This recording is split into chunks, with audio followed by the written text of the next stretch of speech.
Hey mama, you don't have time to be messing around endlessly scrolling to find a caregiver for your child. Let me clue you into my trick to save time and my sanity when finding a sitter. Sittercity.com. Sittercity knows what they're doing. They've been helping busy parents find the perfect sitter for over 20 years. While other sites overwhelm you by throwing hundreds of random profiles your way, Sittercity matches you with caregivers who actually fit your needs. No endless scrolling, no guesswork. I love that all caregivers undergo ID verification. They have background checks, specialized qualifications, and real parent reviews to know if they showed up on time or really know how to handle my sassy toddler. And if I need help, I can talk to a real live human, not a robot, with Sittercity's delightful team. You know, my employer pays for me to get Sittercity completely free as part of my benefits. Yours could too. Sittercity is my go-to for a smarter, simpler way to find reliable, trustworthy care. Don't wait. Go to Sittercity.com/XX and get the help you need. This episode is brought to you by Progressive Insurance. You chose to hit play on this podcast today. Smart choice. Progressive loves to help people make smart choices. That's why they offer a tool called Auto Quote Explorer that allows you to compare your Progressive car insurance quote with rates from other companies. So you save time on the research and can enjoy savings when you choose the best rate for you. Give it a try after this episode at Progressive.com. Progressive Casualty Insurance Company and Affiliates. Not available in all states or situations. Prices vary based on how you buy. O'Reilly! You need parts? O'Reilly Auto Parts has parts. Need them fast? We've got fast. No matter what you need, we have thousands of professional parts people doing their part to make sure you have it. Product availability. Just one part that makes O'Reilly stand apart. The professional parts people. O'Reilly Auto Parts. Welcome to Orioles on the Verge. This is Zach Spettin, joined as always by Bob Phelan and Nick Stevens. And we have a lot to get into this week as we're going to highlight the breakout players over the first 2 months of the minor league season. On this episode, we're going to focus on hitters. And in our episode later on this week, we're going to discuss pitchers. Before we get into our breakouts, though, there are some news items at the beginning of the week that we want to get into, including the beginning of the Dominican Summer League season and some promotions that were reported on late Sunday night as Trey Gibson will make the jump from High A Aberdeen to Double A Chesapeake, while Sebastian Gongora will go from Delmarva's rotation up to Aberdeen, and Jeremiah Jackson, an infielder with Chesapeake, will make the jump up to Norfolk. Jackson has been one of the steadier presences in a Bay Sox lineup that has been hit by a lot of injuries and some inconsistent play over the first couple months of the year. The 25-year-old was signed by the Orioles over the offseason as a minor league free agent after spending 2024 in the Mets organization. The big story here, though, is the promotions of Gibson and Gongora, continuing a recent wave of pitcher promotions we've seen over the last month or so in the minor league system. And I'll start with Gibson because we have kind of been talking about this possibility for a while, which is that Gibson is going to move up and that the performance in Aberdeen has been better than what the back of the baseball card stats suggests. And to get into a little bit of those numbers now, yes, Gibson leaves Aberdeen with a 5.12 ERA over 38 and 2/3 innings pitched, but that comes to the 2.34 xFIP, 3.87 FIP, and a 67 strikeouts that are tied with Braxton Bragg for the organization lead. So following on the heels of Bragg and Nestor Herman, Gibson makes a jump up to Double A. Bob, I'll start with you here. What are your thoughts on this move? It was inevitable. It's nice, though, that we're finally getting all of our, the guys we've been talking about, hyping up, and other outlets as well. I know Kylie McDaniel just updated his top 10, had him 4 preseason, 5 now, Trey Gibson, that is. But it's nice to see these guys like Nestor Herman, Braxton Bragg, who wasn't even on that list before the season started, but he quickly put himself there. Levi Wells, a lot of big arms in Double A, and then who knows, maybe some of them get to Triple A before the season is out. And as Vic says in the chat, the 2023 arms class will be legendary. I tend to agree there. Excited for Gibson. Excited for us to be able to watch him in Double A because, my goodness, was he fantastic his last 3 starts. 30 strikeouts to only 2 walks. Yeah, the home run fly ball ratio is astronomically high, which is why he has like a 5 ERA, but that's not sustainable there. And it's really not a concern for me right now. I mean, he does tend to live high in the zone with his breaking stuff. Maybe that could give him a little bit higher home run to fly ball rate, but not like 25, 30%. Overall, 67 strikeouts in 38.2 innings. He's just been dominant, and yeah, more power to him. We just need Michael Ferret and Zach Fruit to get back, and then, with the quick bump up to AA for Ferret, then we're really cooking. Yeah, to kind of keep it brief, just because we are going to dive into all these guys a little bit more later on, but it's a great sign for Gongora for a couple different reasons. But with Gibson, like, he probably should have started the year in AA, to be honest. I don't think people understand how good the stuff is and how quickly he established himself as a premier prospect in this system. Like, he doesn't pitch in 2023 for non-injury reasons. Comes out last year, his first full year of pro ball, first full year pitching since 2022. He gets up to 92 innings, puts up huge numbers across 2 levels, and the numbers are even more eye-popping this year. Pull up some more when we talk about him later on, but yeah, like you mentioned, last 3 outings, 14 innings, 30 strikeouts, 2 walks. Like, that's insane what he's doing. So yeah, it's like he had a 30-something% strikeout rate last year. It's over 40% so far this year, and I don't give a damn what his ERA is because the stuff is phenomenal, and the kid knows how to pitch. This is quite the find by this organization, as we've said many times. Excited to get for him to see take the next test, though, see how he does in AA. As you mentioned, Nick, we're going to get more into Gongora and Gibson later on this week, but I did want to mention this with Gongora. It's a very similar story as with Gibson, where you see the 4.43 ERA, but the peripherals are much better. 3.22 FIP, 3.28 xFIP. He struck out 34 batters in 22 and a third innings pitched at Delmarva and posted a 47.8% ground ball rate. This is a pitcher that we had heard a little bit of buzz about coming into the year, but he really delivered for the Shorebirds.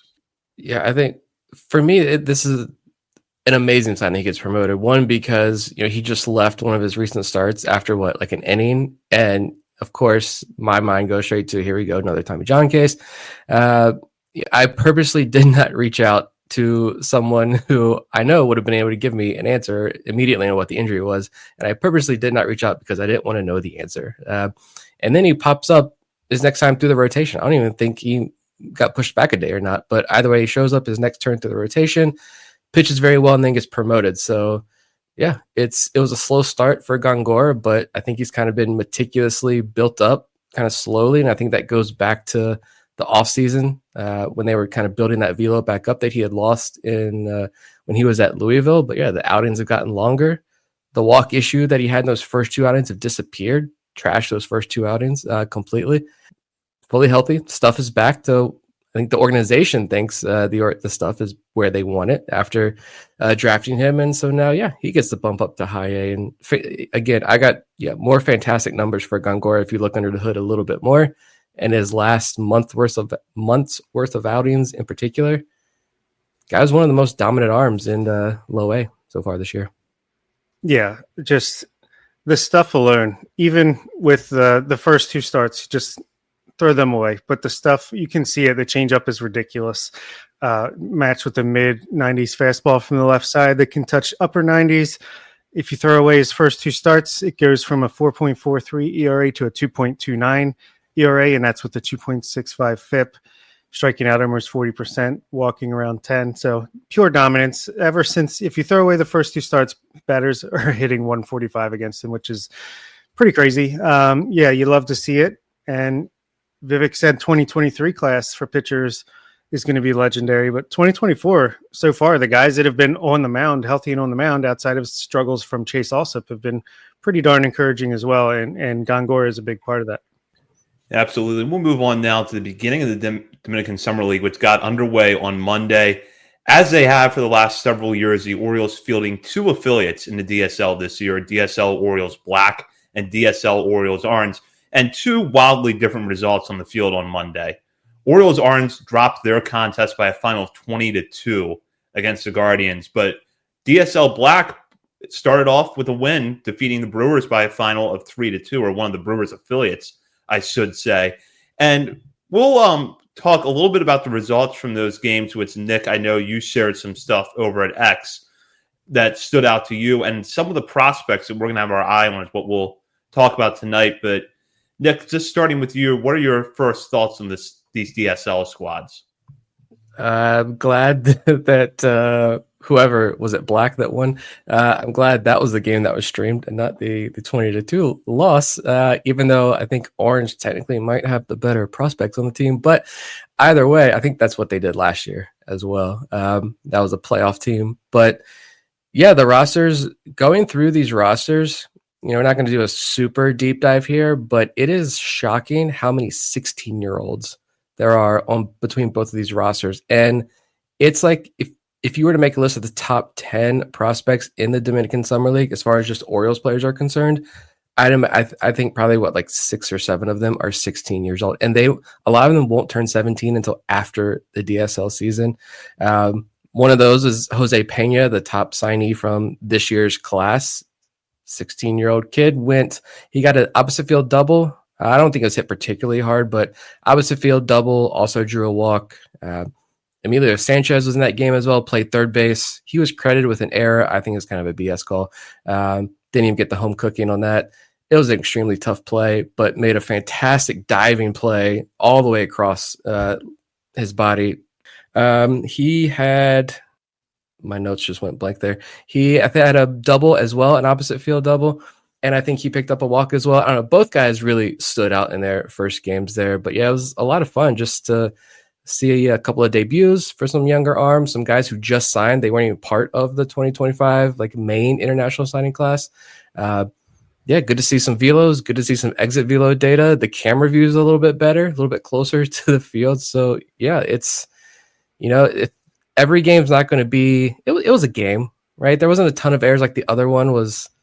9-10 total errors, pitching not that great. That's what you're going to see in the Dominican Summer League. But put it on YouTube, put it on 2x speed. You see all the data right there on the screen. It's kind of entertaining to kind of get you through the early afternoon on the weekday. Yeah, unfortunately, I was unable to watch. But when I looked at the box score and saw it was 20 to whatever, I was like, "Oh no, please don't be Kelvin Zapata who started and is getting all this recognition on Baseball America as a hard-throwing left-handed pitcher." And no, none of the big recent pitcher signings were in that game, luckily. So that was good to see. But just, it's crazy.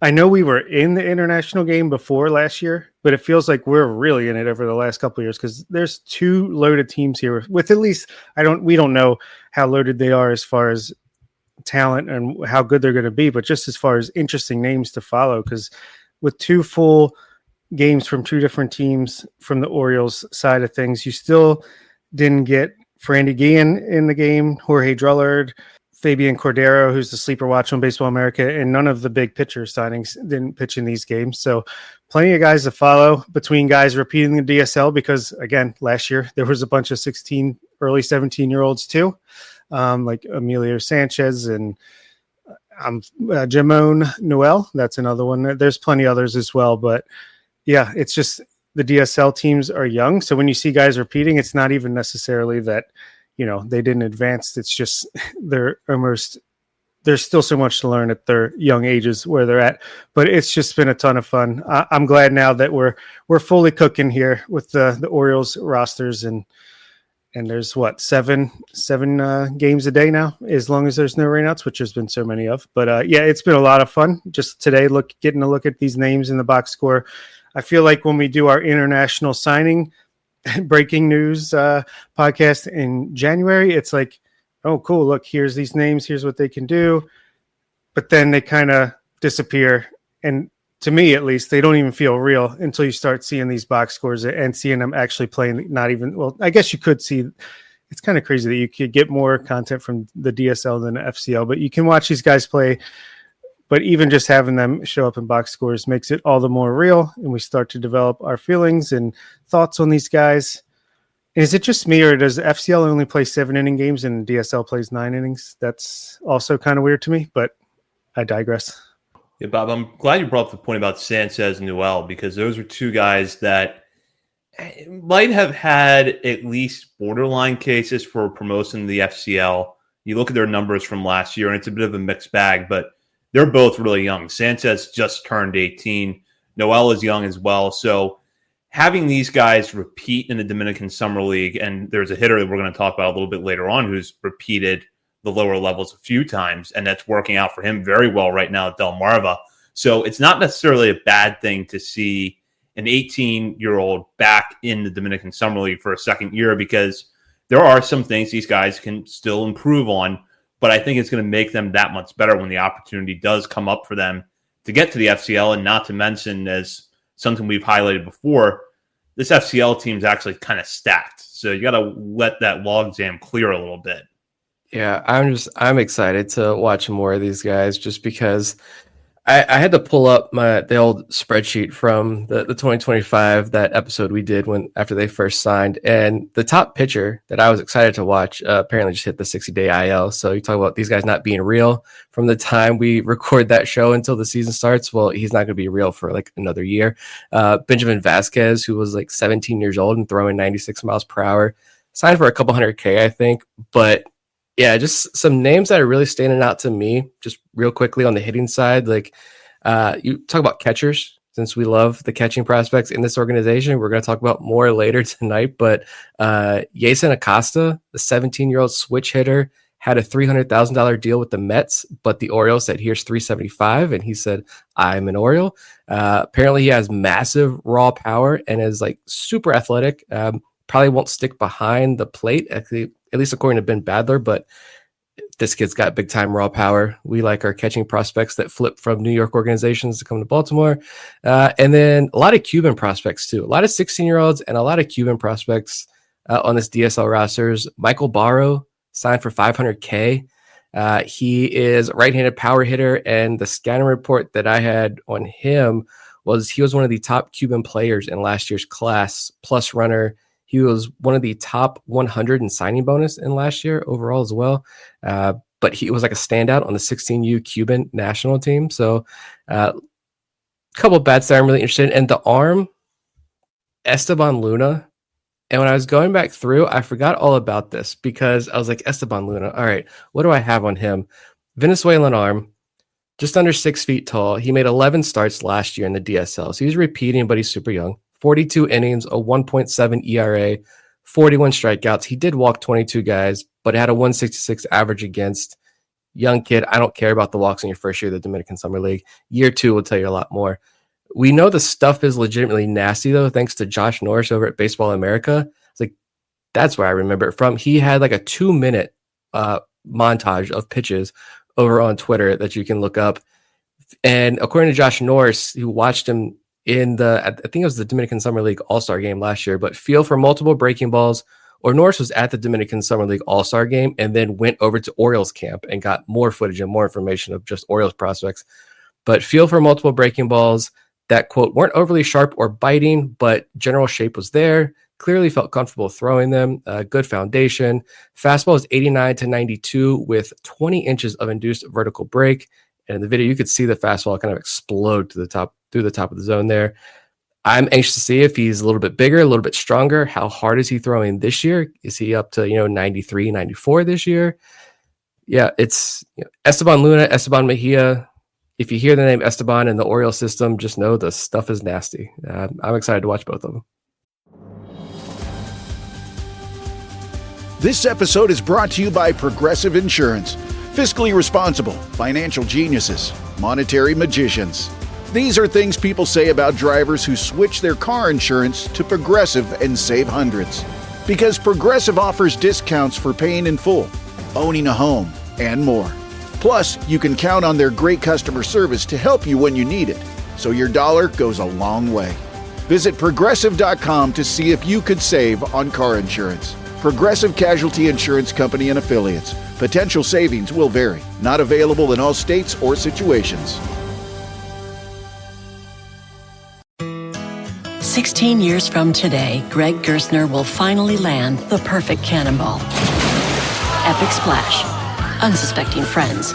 a work of art only possible because Greg is already meeting all these same people at AARP volunteer and community events that keep him active and involved and help make sure his happiness lives as long as he does. That's why the younger you are, the more you need AARP. Learn more at aarp.org/local. Amazon presents Lisa versus the mosquito.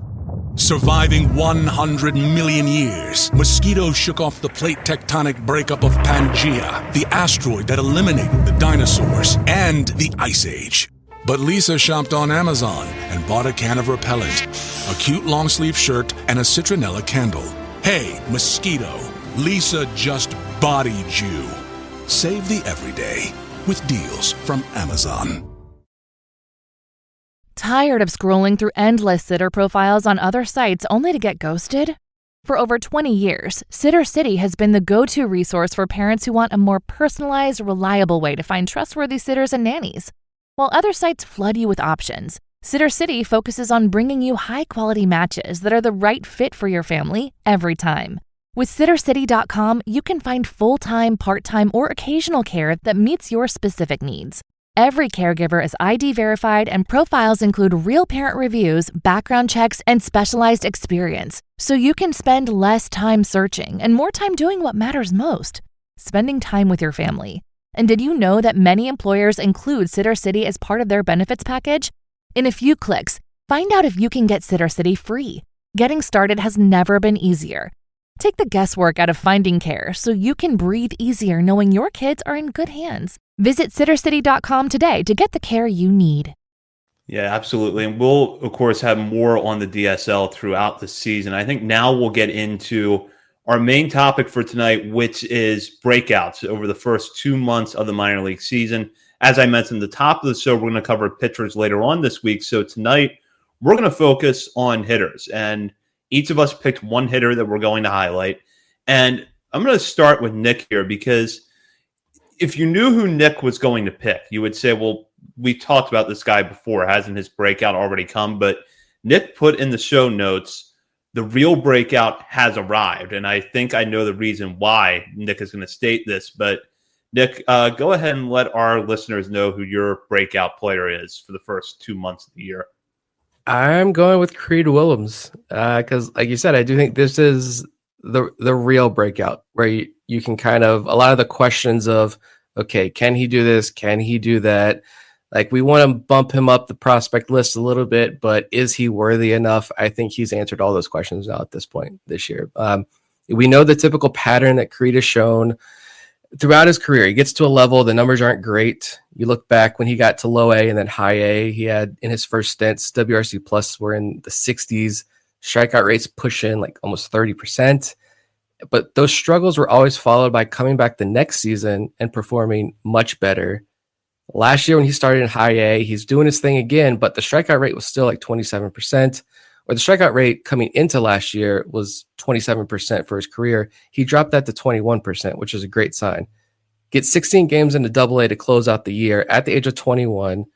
League average in a small sample, but like that was maybe the sign that his first step, he gets to Double A, and his first step wasn't the WRC plus going back down into the 60s, the strikeout rate going back to 30%. It was league average in a small sample. He turns 22 this week, actually, so still very young for the level, nearly 2 years younger than the average Double-A player, and he's hitting 270. He's got 7 home runs. He's got a 10% walk rate, the OPS in near 850, 134 WRC plus, and the strikeout rate is sub 17%, which is insane. Contact rate is good. It's the best of his career by a very healthy margin. And if you remove FCL players and look at all catchers in minor league baseball, sort by qualified hitters, he's 18th in all of minor league baseball in WRC plus, 18th lowest strikeout rate, 15th in OPS. It's a massive season for Creed, and like, it's only June. Oh, it's already June. And so like he's pushing 200 plate appearances in Double A as a 21, just about turned 22-year-old. Like, this is for real. This is who he is. I know he's been a fan favorite since he joined the organization, but as far as like the bat goes, it's very good and it's very real. And I feel a lot more confident saying that now. Yeah, it's the strikeout rate is the thing that's mind blowing to me. Just he already has that power, 20, 25 home run power, I'd say over 162. And then, of course, now he's not striking out at all. He's barely swinging and missing. So still pretty young as a high school draft pick. Needs to be protected in the Rule 5 draft, which is why I think in the past we've said he's a pretty obvious trade chip when we thought the Orioles were going to be good around the deadline, but that's not happening unless there's a huge comeback. Nice sweep of the incredibly talented Chicago White Sox this past weekend. But I wonder, you hold on to him at this point. If he's going to take this big of a leap this year, which it is a big leap, that might be a guy you want to hang on to. And if Adley Rutschman continues to struggle, maybe there's some tough decisions that need to be made at some point. I don't know. I'd still extend Adley tomorrow if I could, but it never hurts to have a ton of catching depth and really good catching depth, which the Orioles have in spades. And it'll be very interesting to see how they handle him. But just as far as on the field, yeah, what a remarkable season. It's going very underreported, I feel like, mostly because Sammy Basayo is just annihilating the ball in AAA, but Creed's probably going to be up in AAA with him soon, if not by the end of the year when Basayo eventually makes his major league debut. Yeah, Nick, I think you bring up a good point, which is that last year Willems managed to avoid that complete fall off after the promotion to AA. That left me hopeful coming into this year that we were going to see improvements. But I would never have predicted that we'd be sitting here in early June, 2 months into the season, and he have a strikeout rate under 17%, and he would still be walking, and he'd still be hitting for power. Yeah, that's the thing. Like, yeah, you thought he'd be okay. Like, he'd be fine, maybe. Even if you were a big believer in Willems and what he could do, I think he's taken it to a completely different level this year, which is why I say, like, everyone knows who Creed Willems is. And this is the hard part. When we're like, let's do breakouts, I'm like, all right, let's try to think, like, people who aren't watching this stuff every single night. Who are the guys that are like, who are the like real breakouts? Because we might look at a guy like, oh, yeah, he broke out last year. We're like, nobody knows about that guy. With Creed, everybody knows about Creed. Everyone loves Creed, but Creed Willems, that is. But yeah, just the bat. It's just, I'm trying to think, like, it's hard now it's only June. We don't have to talk about this right now. We don't have to like even like wrap our minds around trying to figure out how all the puzzle pieces fit together. But yeah, 2 weeks ago, I kind of said, hey, you don't need to protect him in the Rule 5 draft. Keep him in AA for the rest of the year. Like, he's not going to stick on the major league roster. But now you're like, I don't know. If you get him up in AAA in the next couple of weeks, or even he could spend 2 months in AAA to close out the year, and he's holding his own, I think that might warrant a spot for him up on the 40-man roster this offseason. Yeah, absolutely. I could see that happening. Now I'll go over to Bob here because Bob has a player we've been talking about a little bit more in the last couple of weeks that if you haven't been checking the box scores every day to see what he does, you better start doing it now because it's a lot of fun.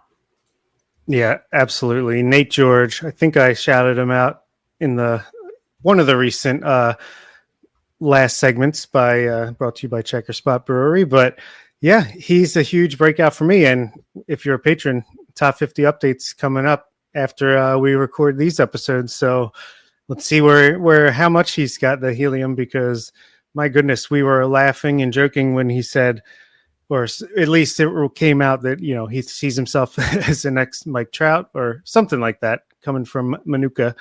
But yeah, he's turning 19 tomorrow, it sounds like, in 2 days at the time that we're recording this. And he should be in Delmarva. I mean, it's kind of ridiculous that he's still in there still in the FCL, because I think I saw in Baseball America, or I heard somewhere, sorry, I can't remember where, like that he's had way more contact ability than people expected, showing way more power. He's batting .429 with 1119 OPS, 197 WRC plus, 11% walk rate, 16.4% strikeout rate, an ISO of 190. So everything you want to see: 3 home runs, 11 stolen bases. Yeah, he's been caught stealing 6 times, but hopefully that continues to go up. Contact rate over 75%, swinging strike rate, I had it right the first time, 14%, which is pretty decent for a first time guy that's out of high school, 18 years old. 500 BABIP. Look, that's Kyle Stowers' April territory in the major leagues. But even if that comes down, he's going to hit in the 300s with all this good stuff too. So, yeah, I think Nate George has firmly established himself as a player to watch in the system. Yeah, when we brought him up, I think that was last week, and I brought up a lot of that too. Like the numbers are fantastic, but you look at his contact rate, you look at the swinging strike rate, like they're fine, like they're not bad at all. But it was a good baseline for us to have. And all right, if he can improve those and start producing when he gets up to Delmarva, like this kid's going to skyrocket. But then actually, Eric Longenhagen had a chat over at Fangraphs the other day, and it wasn't about Nate George, but the discussion got to like swinging strike rates and contact numbers on Fangraphs, and Eric said he wants those numbers pulled from the website because they're wrong. Basically, but because of like back end stuff, how it's all set up, whatever stuff that's over my head, they can't. So he basically said kind of ignore those numbers, which I guess does explain a lot, because I know we've talked about guys earlier this season. It's like, well, you look at their contact rate jump, like Ellis Cuevas and some other guys, like contact rate jump like 25%, 30%. And looking back and like, those are huge jumps. So maybe those numbers are even way better than those numbers that you just routed off, could be even better. And that's why he is performing so well in the FCL this year, which would make sense as well if Kylie McDaniel is going to have him as a top 10 prospect in the system. Now, clearly the under the hood numbers that he's looking at, that he has access to, prove to him that he should be in that spot where he just ranked him at. So I'm even more bullish. Next Mike Trout for real. I mean, he's got him over Dylan Beavers, who's had a breakout season of his own. So, yeah, pretty impressive stuff. Yeah, I was shocked when I saw that. I know that Kylie is usually good for at least one or two bold rankings per top 10, but I was not expecting to see Nate George in there. But we knew going into this year that there was a very good foundation with George because he's such a good athlete. The question was, how long is it going to take him to be able to put everything together? And so far, the answer is that he is just putting it all together from day one. I feel like with him, it's a question of when and not if we see him in Delmarva this year, just based on the way that his season is going and the fact that with the FCL season now running on a different schedule, the Orioles can be a little bit more aggressive with these guys. We saw it with Ellis Cuevas last year, getting some run in Delmarva late in the year. I have to think the same thing's going to happen for George this season. And he may even beat Cuevas' timeline from last year. Yeah, kid's 18 years old. And it's like there's some other guys on that FCL roster who are 18, 19 years old, performing equally as well, but they've had a season or two of DSL action, or they're repeating the FCL. Nate George just came from, was it some random Minnesota high school? Yeah, and now look at those numbers that he's putting up. And Kylie McDaniel's got him up there, which that new update as well, just as a tangent, also made me feel a little bit better, talking about how someone like Kylie putting him as high as he did kind of cements what we've been talking about and dreaming on. But then he's also still pretty bullish on Vance Honeycutt as well, which is a promising sign as well. Just side tangent there. But Nate George, I think he's going to be a guy who you're going to start hearing a ton. He's going to be like the guy in Baseball America, like every other week, there's going to be the Nate George blurb in their articles. And he's going to be going into the offseason. As long as this continues, going into the offseason, he's going to be like the super helium prospect for 2026, I think, on the national level. At it says, is Nate George a potential top 100 prospect? I'd say yes, not anytime soon. I mean, he's got to continue to have success up the system, but maybe a year from now, if he's in like high A doing damage, then maybe you start thinking about that. Yeah, absolutely. I would agree with that. This episode is brought to you by Progressive Insurance. Do you ever think about switching insurance companies to see if you could save some cash? Progressive makes it easy. Just drop in some details about yourself and see if you're eligible to save money when you bundle your home and auto policies. The process only takes minutes, and it could mean hundreds more in your pocket. Visit Progressive.com after this episode to see if you could save. Progressive Casualty Insurance Company and Affiliates. Potential savings will vary. Not available in all states. Amazing deals for every day of summer are at Nordstrom Rack stores now. And they're up to 60% off. How did I not know Rack has Adidas? I always find something amazing. Because the best deals go fast. Save big on Marc Jacobs, Madewell, Steve Madden, and more. Plus, buy it online and pick it up in store the same day for free. Great brands, great prices. That's why you rack.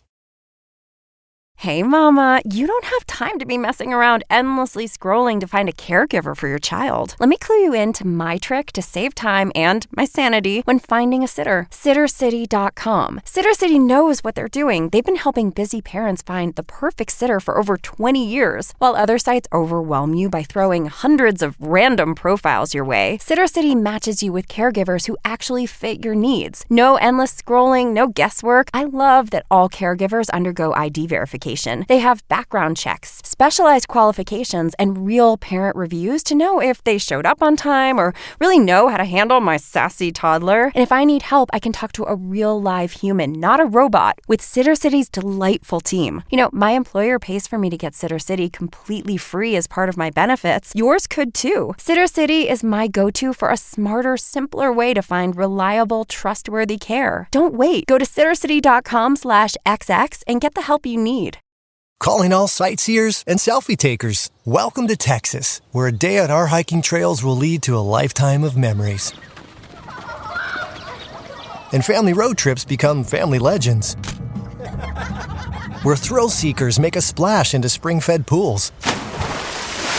And picky eaters will clean their plates. This is your invitation to visit Texas and see it for yourself. Visit TravelTexas.com and plan your family's trip today. Let's Texas. And I'll go to my pick now. And I've got Yasmil Boussaint as my breakout hitter over the first couple months of this season. Boussaint was signed by the Orioles back in 2021 and would spend the next 2 years in the Dominican Summer League. Now, a few minutes ago, you heard us talking about how young the DSL roster is this year and how a lot of the bigger name prospects coming into the season are just 16 years old. That was Boussaint back in 2021.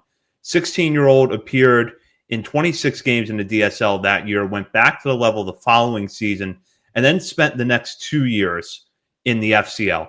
And generally, up until this year, every Boussaint season, for the most part, was the same. He would get into about 25 to 35 games. He'd have a WRC plus above league average, but he'd have a strikeout rate probably somewhere in the 20s, which is what he had in the FCL the last 2 years.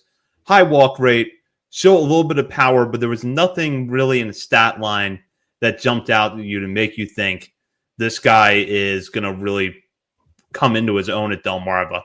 Goes up to Delmarva this year and is putting together a really, really well-rounded season. So far, through 191 plate appearances, he's hitting .291 with a 163 WRC plus, 4 home runs, a 22.5% strikeout rate, with an 18.3% walk rate. And the underlying data has been very good. Good enough, in fact, that he got a shout out from Baseball America last month. BA noted that his max exit velocity at the time was 113.3 miles per hour, and he had a 90th percentile exit velocity of 109.2 miles per hour. So this is someone who hits the ball really hard and is doing it still at a relatively young age at 20 at low A. Defensively, I will be honest that I don't really know what to make of him, whether or not he's going to stick behind the plate. It is worth noting that in the last couple of years, we've seen his workload at first base increase, but you have to consider who his teammates were in the FCL the last 2 years.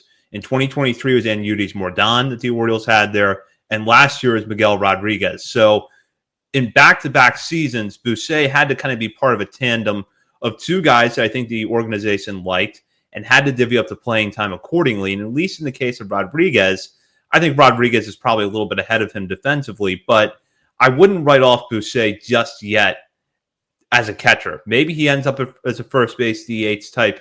Who knows? But as we've seen with Creed Willems, the Orioles have an approach that can get these guys better behind the plate.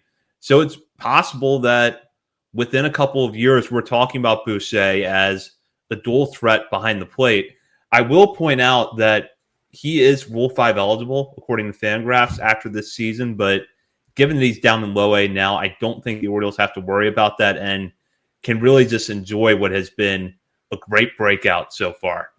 I feel like they need to make some adjustments to when these international guys can be Rule 5 eligible. But Regardless, yeah. As we talked about in our Delmarva preview, we were all about Yasmil Buche. This is going to be his. No, we probably didn't even mention him or laughed him off, which goes to show this probably is like the answer for guy who not only is like got on our radar, but like, oh, he's an actual guy. Like I didn't know he could hit the ball 113 miles per hour coming into this season. If I did, I would have talked about him on that preview that we had before the season started. Yeah, it's been very eye-opening. And yeah, I love being part of the international game. Why weren't we? I mean, I'm just getting more and more mad as the years go by that the Orioles just sat out this part of the game, because the fact that they can just, Miguel Rodriguez out for the season with the ankle injury, Anutis Mordan not living up to the, can't really make contact against high A pitching, but had some good performances. Oh, here's another guy coming up in Yasmil Buche who can just destroy the ball, and he's still only 20 years old. And behind him, as we'll talk about in a little bit, there's some more catchers coming up behind him in the FCL and the DSL. So, yeah, I love Buche now. I wish his name was Bobby, because Bobby Boucher would be fun to say on a regular basis. But yeah, I'm loving what I'm seeing from him, and I wouldn't be surprised if he's in Aberdeen sooner than later.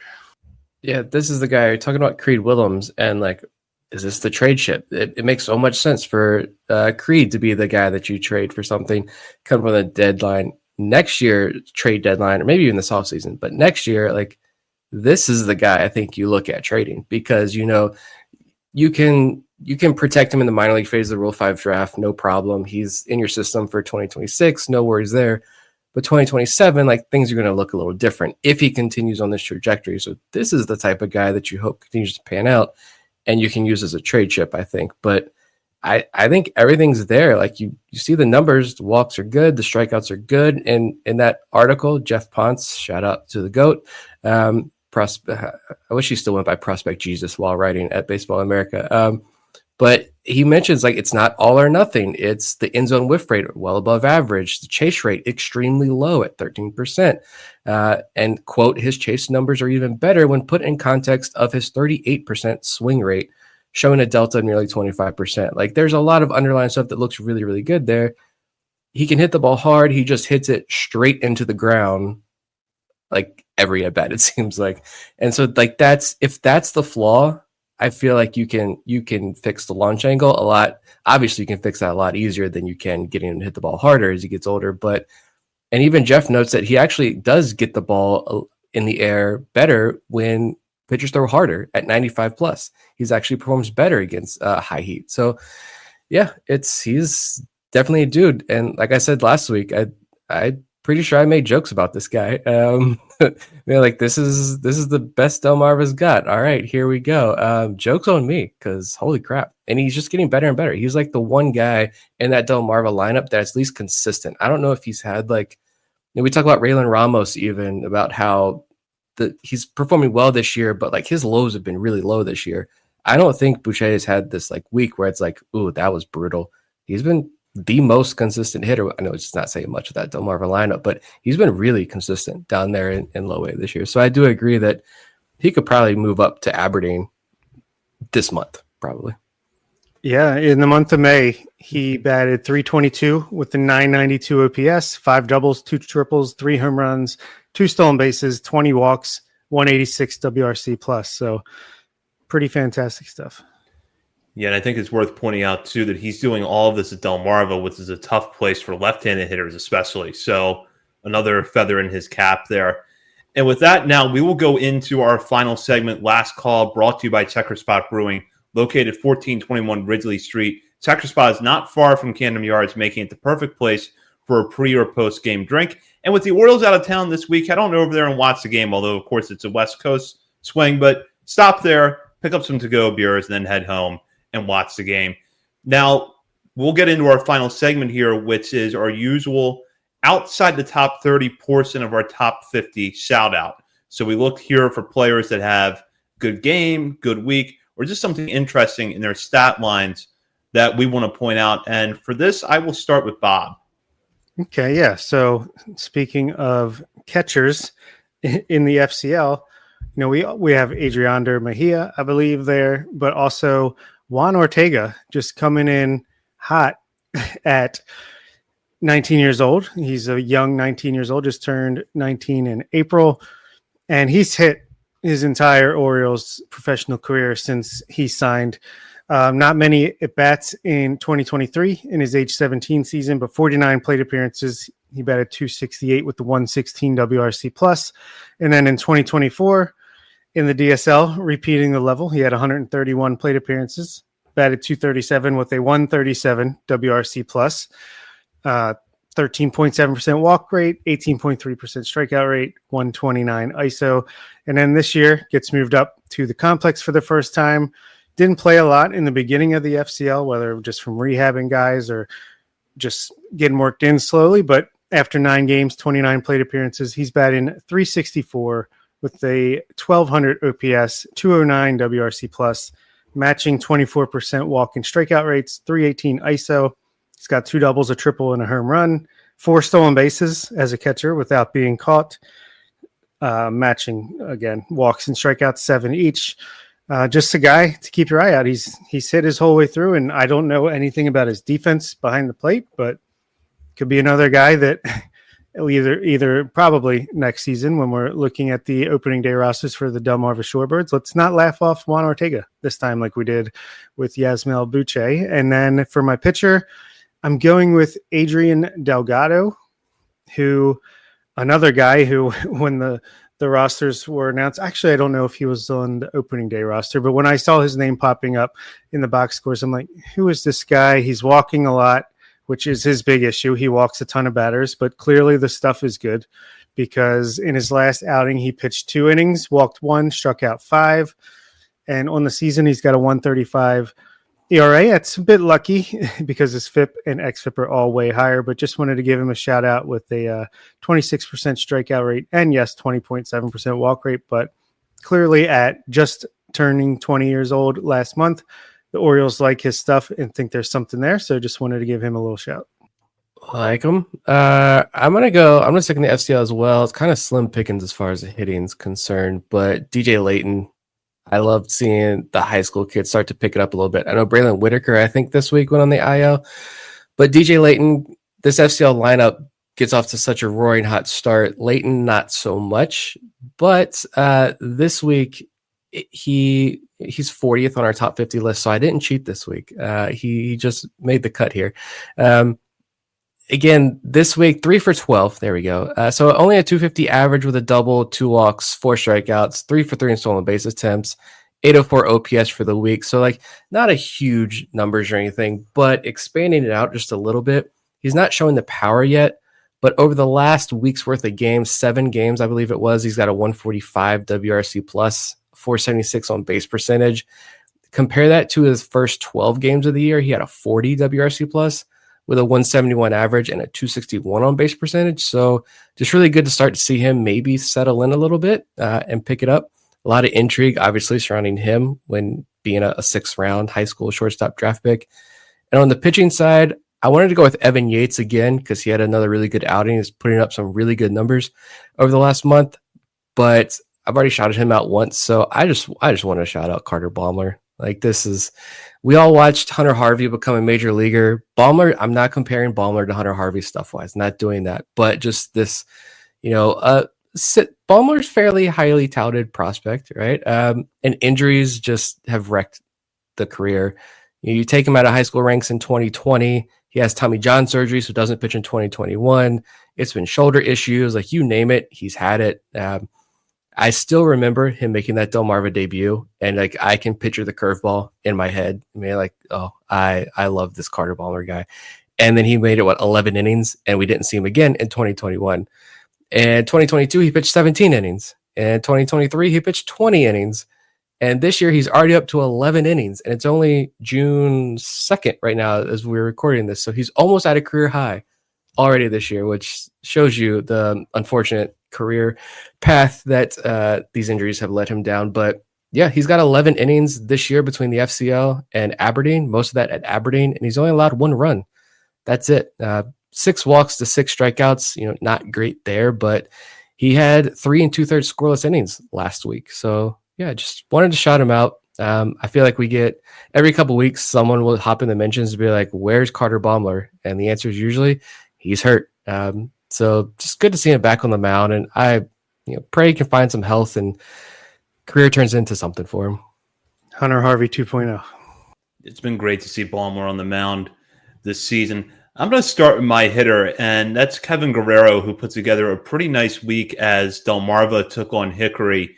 He had a 5 for 18 run at the plate over 5 games, including a 2 for 4 performance with a home run, or excuse me, a 1 for 4 performance with a home run in Sunday's finale. Nick was talking a moment ago about how Delmarva's lineup, there's been a lot of lows, and when the low for some of these players, when the lows kick in, they're really low. Guerrero has kind of been one of the outliers so far with Boucher in that he's managed to avoid real dips in his production over the course of the season. Now, one thing that Guerrero does not have going for him so far is that his strikeout rate, especially compared to his walk rate, is pretty high right now. You want to see that number come down at 28.4%, but still, for the fact that he's in Delmarva for his second year, still only 21, good to see him getting off to a good start this season. Then for my pitcher, Kyle Branovich, after 3 kind of rough starts in a row, really rebounded nicely last week as Norfolk took on a very good Lehigh Valley team. Branovich was effective in game 2 of a doubleheader on Thursday, delivering 5 shutout innings, just 4 strikeouts against 2 walks, while scattering just 2 hits and picking up the win. Branovich this season has been a little bit of a renaissance. The stuff has looked much better, and in his first full year or his second full year back from Tommy John surgery, it has been good to see him pitching, and it's why we mentioned last week that he's a candidate to get big league innings before the season is out, and more performances like the one he had last week are going to get him to the big leagues at some point. Yeah, I still think he is a very viable major league reliever, especially with the stuff increase that he's shown this year. But just back to Delmarva real quick. They've been more fun and watchable, obviously. It's been 2 months now, but a lot of these guys that we didn't think much of have performed. Like we shouted out Raylan Ramos a lot recently, but he's up to 266 batting average, 731 OPS. Braylon Tavera having like a mini breakout, at least by his standards, compared to last year. Kevin Guerrero, Luis Guevara just skipping the FCL. Ellis Cuevas is back. Colin Tuft is back. And meanwhile, Aberdeen is like mostly disappointments other than Aaron Estrada, who, by the way, batted .312 with an 886 OPS in May. He continues to get better as seasons go on in his career. Aberdeen is the most frustrating team. And as far as the 4 affiliates go, for sure. But yeah, with Branovich, I do agree. And I mentioned that on the weekly wrap-up episode this morning for patrons, kind of like I don't see him being a starter in the major leagues at this point because that command has kind of regressed post-surgery. But the fastball, I do think, is now livable. It could live in the major leagues, and he's got the funk, he's got the deception, he's got the breaking stuff. I think he could hang, give you a little bit of a different look. I think he can survive for an inning or so in the major league a couple times a week. And yeah, hopefully he gets that shot because it has been a wild career for Branovich, considering COVID and surgeries and everything. It took him, he was like 23 before he made his pro debut because of all of that. So good to see him back and healthy and improved and riding the ship here after, like you mentioned, he had a rough 2 weeks there. Absolutely. And that does it for this episode. We will be back later on this week to profile our breakout pitching prospects. In the meantime, you can check out our many social media channels, including Facebook, Instagram, Threads, X, TikTok, YouTube, and Twitch. We're also over at Substack, Orioles on the Verge.substack.com. And while you're browsing around the internet, be sure to head over to Patreon and sign up to become a member of our community today. You can join at the $3, $5, or $10 levels and have access to bonus weekly coverage from Bob, Nick, and myself, as well as monthly updates to our top 50 prospects list. In fact, we're going to be dropping our June update this week. So if you're a member of our Patreon community, you have that to look forward to. And if you're not a member yet, sign up now and have access to that and so much more. For Bob Phelan and Nick Stevens, this is Zach Spedden. You've been listening to Orioles on the Verge, part of the Believe Podcast Network. Great gifts for dad We've got them, and they're up to 60% off at Nordstrom Rack stores now. How did I not know Rack has Adidas? They've got the best gifts. Gotta show Dad some love. Snag amazing deals on Father's Day gifts from Cole Haan, Calvin Klein, Vince, and more. Great brands, great prices. That's why you Rack. Hey, Mama, you don't have time to be messing around endlessly scrolling to find a caregiver for your child. Let me clue you into my trick to save time and my sanity when finding a sitter. SitterCity.com. SitterCity knows what they're doing. They've been helping busy parents find the perfect sitter for over 20 years. While other sites overwhelm you by throwing hundreds of random profiles your way, SitterCity matches you with caregivers who actually fit your needs. No endless scrolling, no guesswork. I love that all caregivers undergo ID verification. They have background checks, specialized qualifications, and real parent reviews to know if they showed up on time or really know how to handle my sassy toddler. And if I need help, I can talk to a real live human, not a robot, with SitterCity's delightful team. You know, my employer pays for me to get SitterCity completely free as part of my benefits. Yours could too. SitterCity is my go-to for a smarter, simpler way to find reliable, trustworthy care. Don't wait. Go to SitterCity.com/XX and get the help you need. Calling all fun lovers and memory makers, Texas invites you to cheer from our stadiums and dance like no one is watching. Culture seekers can find the art that truly inspires. Wow. And from our shopping hubs to our chic boutiques, fashionistas will never leave empty-handed. Texas is an unforgettable experience that's waiting just for you. Visit TravelTexas.com and plan your trip today. Let's Texas.